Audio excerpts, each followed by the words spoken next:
Po lajmërohemi nga shkolla fillore Mihail Grameno këtu në Fushë Kosovë që njëherët është edhe një prej qendrave më të mëdha të votimit në këtë komunë. Kemi ardhur këtu për të parë se si po shkon procesi i votimit, ndërkohë posa kemi hyrë në oborrin e kësaj qendre të votimit, kemi hasur në materiale të cilat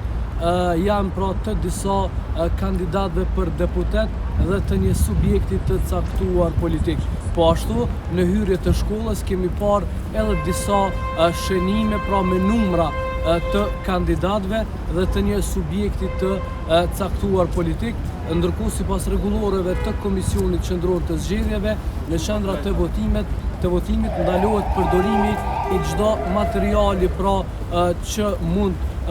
të identifikoj ndonjë parti të caktuar ose ndonjë kandidat. Ndërkohë ne kemi biseduar edhe me menaxherin e kësaj qendre të votimit, zotin Ismet Gashi, megjithatë ai ka thënë se deri në këto çaste kur po lajmërohemi ne, çdo gjë ka shkuar në rregull dhe nuk është shënuar ndonjë paraqitësi.